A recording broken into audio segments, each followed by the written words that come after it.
Don't fall over. All right.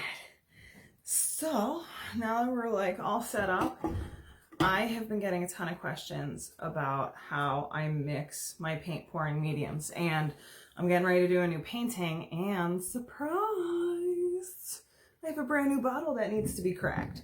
So I'm going to show you guys what I do, and then I can just refer you back to this video, which is going to have less to zero information in it because I don't measure anything. So I do it all on eyesight. I go to the Dollar Tree and I get these because it's 2 for $1. It's better than any of the other deals I've found. I wish I could say it's 8 ounces, but I'm not 100% sure. If you're hearing funny noises, my father is outside crushing cat litter boxes. And he's right outside the window. So good timing, good timing. I choose things best. So I start off with, and this is gonna be a promotional video, so there's that. The things you need your flood, your Floetrol. So this comes from Home Depot or Lowe's. You can buy it on Amazon, but it's a lot more expensive than if you just walk into a Lowe's or a Home Depot. If you buy it by the gallon, this is like $15. This is like $8. I buy the gallons and I just refill this because this is easier to pour. So you need to have that. You need to have your acrylic paint. Duh. This one is by Folk Art. It's a color shift. So what do you go? This one, they call it Red Flash, and it's like red to badass glittery orange is the best way I can describe it. Normally it says it on the front, and this one really doesn't. It just says Red Flash. And then, shout out to Premium Mortgage. I'm so sorry, you guys. This is what I use your water bottles for, because this is inconvenient to carry. But I love you, so I have multiple of these in my basement, so I can use them for my paint pouring. So I use something for everything. Oh, God.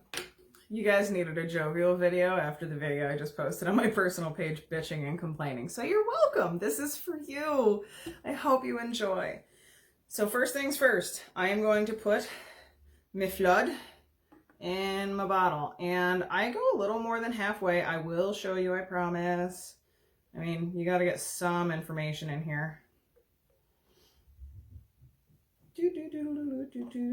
And I do adjust this depending on what technique I'm using. I keep a fuck ton of bottles filled with just my basic mixture.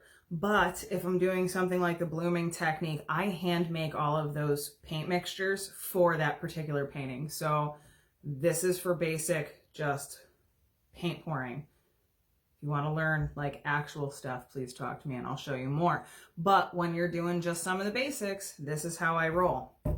So I am going to take this and put it in here, essentially until my ancestors tell me to stop, which is probably going to be right about here. I want to say it's about half of this bottle. I don't get a ton out of these, but that's how you get the truest colors. And it's going to make fart noises, so you're so welcome.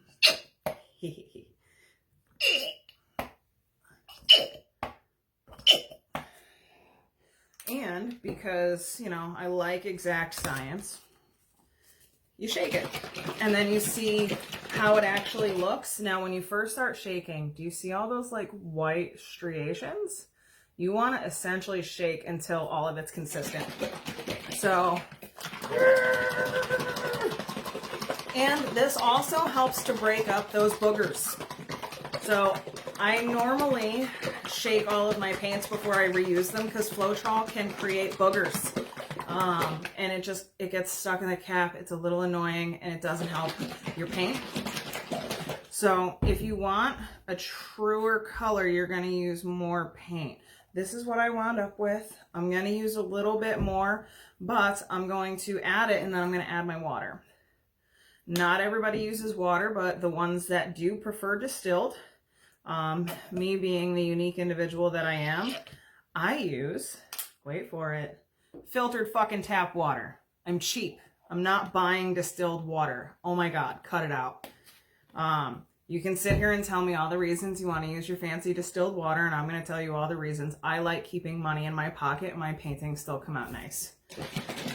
Oh yeah, I said I was going to add water to that. But all the striations are gone, so there's no funny lines. And last step,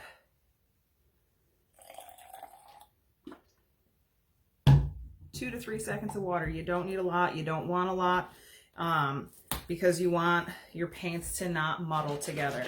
So in this bottle, which now looks like ketchup, we went to about here with our Floetrol. We brought it up to here with our paint, and now we're sitting right here. So I still have this much space left over. The only other thing that I do sometimes is I'll add silicone to my mixture.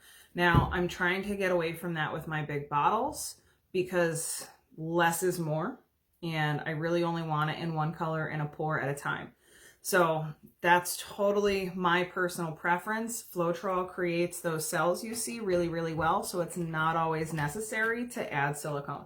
But if you want it to go nuts, add silicone. Or a lot of artists drip a little bit on top of the painting and then they manipulate it, and that creates those big silicone, like those big cells. So this is your little explainer video of the day. I hope this is a little bit more fun and jovial from my last video that's on my personal page. I'm not a grumpy old hag. I mean, I am a little bit, but I'm generally pretty easy to deal with. So that is how you mix your paints. So if you guys get into pour paintings, please let me know. I want to see what you make. I want to see what you create. And I want to see the techniques that you use, because we can all learn from each other. We can all have fun with this, and we can all grow as artists. I hope you're having a great day. Bye.